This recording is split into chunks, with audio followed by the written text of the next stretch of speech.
So welcome to the SecureDynamics TechCast. With me, I have a brand new guest.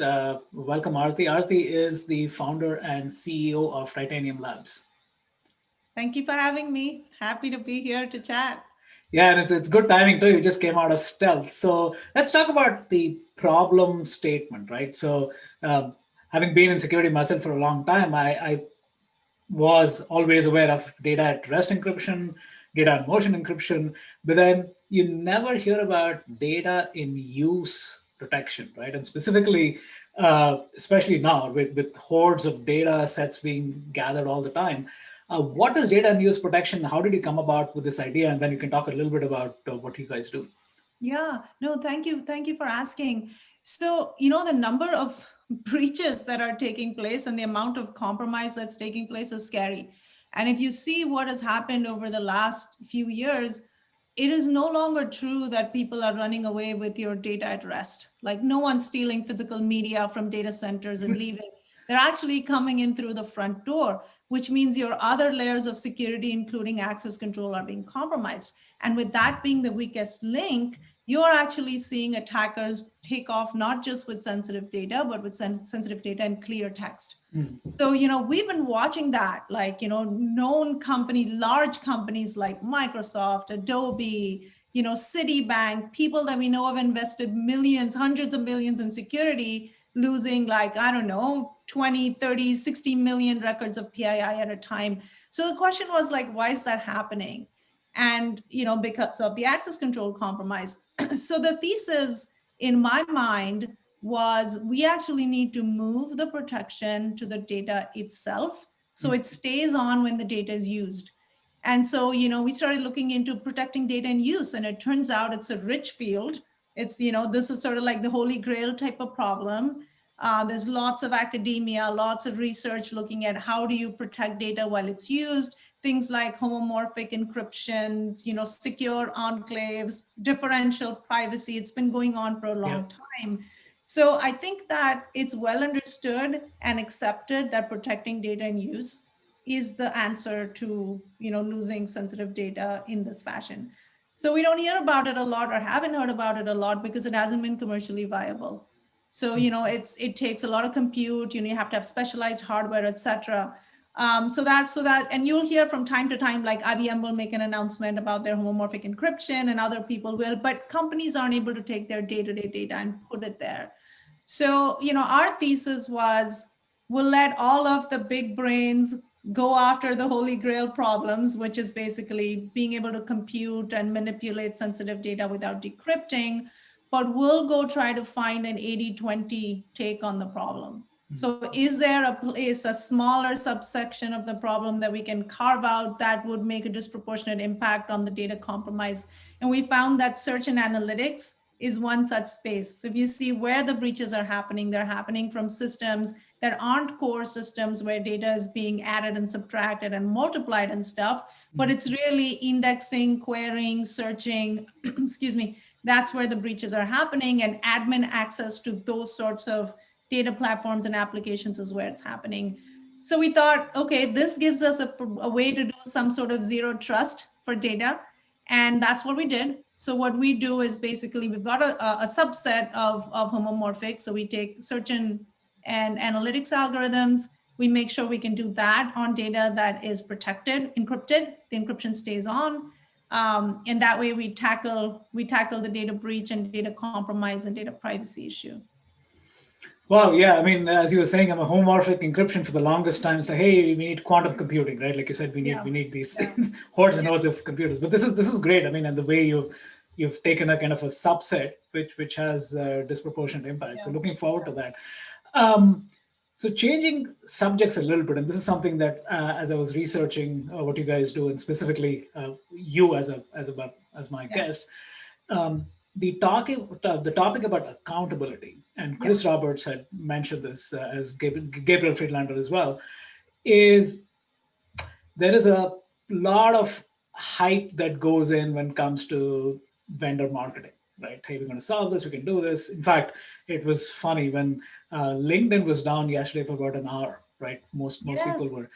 And I was on Twitter and I actually saw, I mean, I kid you not, there was some one person who was jumping on it saying, hey, imagine if this were to happen to you. We protect your website from ever going down. It's like, you know nothing about what happened. And here you are jumping on this and trying how we can solve.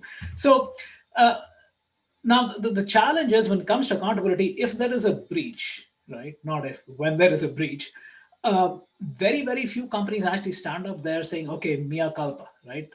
And I've seen Cloudflare consistently do that. Every single time there's something that they've been involved in, I've seen Matthew Prince and his team actually stand up over there saying, hey, we screwed up. Literally, he'd written a blog about that when I think this was last year.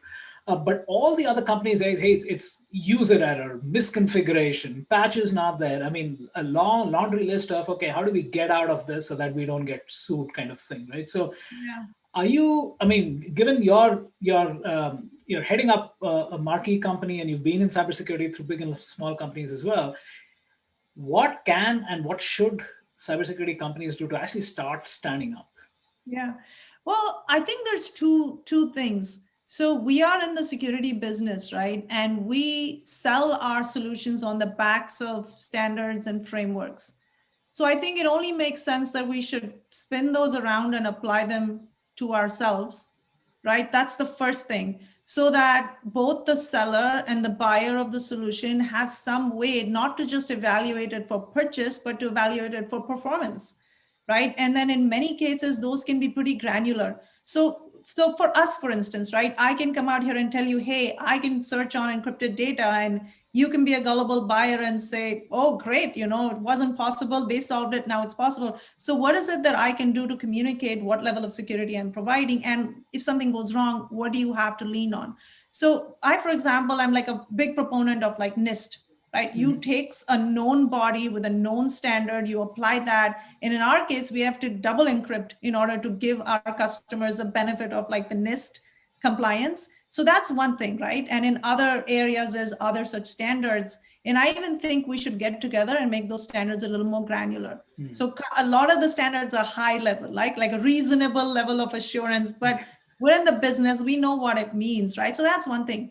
The other thing is my most recent thought. I think there should be some sort of code of conduct, which could be an opt-in, right? In other words, let's say some of us get together and say, hey, here's a code of conduct, or a post-incident code of conduct for a vendor. So while we can't make sure everybody does it, those that do it, those that buy in or opt in, are actually sending a pretty strong flag to the purchasing organization that, hey, this vendor is going to stand behind their product. And if something goes wrong, these are the 10 things we expect they're going to do.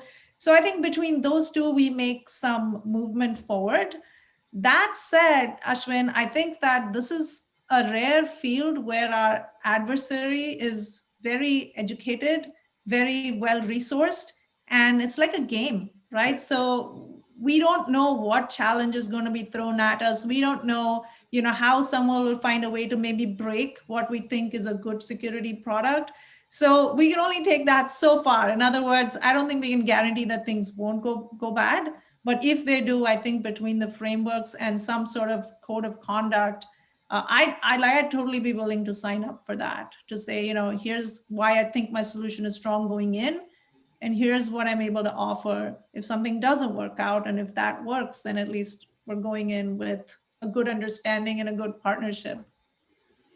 Understood. Yeah, I mean, it's definitely, like you said, there's only so much you can push it. But right now, it looks like everybody is looking at each other saying, hey, like, who's going to push and should we even push? And you're right. I think the adversaries, in fact, I was talking to somebody last week, James Azar, who's another very vocal CISO. And he was talking about the fact that now that the criminals who are operating on the street, right? And so shopping malls, parking lots are deserted, more people are at home, so chances of actually breaking in when somebody's away at work is very low. So they've now turned to cybercrime. So it's easier to go and hack a digital wallet than a physical wallet. And he says, so there's expect to see an increase in the number of people now getting into cybercrime. And this is also coming from the traditional crime business, right? So you're right. I think the adversaries are getting much more. Yeah, I mean, not only that, I mean, you've got training available online. Yeah, that's people can like subscribe and download right? Tools and toolkits, etc. And you have coordinated people, like you can join a group. You can all you can crowdsource Yeah, the whole project. So if you go back and like do a reverse IP lookup on an attack now, you'll see adjacent IPs. So it's not like one hacker all alone at night anymore. So definitely. correct. And you're right. And I think at Cisco had first published, I think, a couple of years ago, they're talking about the attackers and the defenders are all in public cloud now. So it's Yep. like everything is being played in AWS and Azure and Google Cloud, I guess. That's right. I mean, they're subscribed to the NVD. They know the 0-day vulnerabilities. They know your environment from before. They've already Right. done all the research. So yeah. Yeah, it's definitely interesting times. Again, Arti, thanks for your time and looking forward to future conversations. Yeah. Thank you for having me. Great to Thank you. chat. Thank you.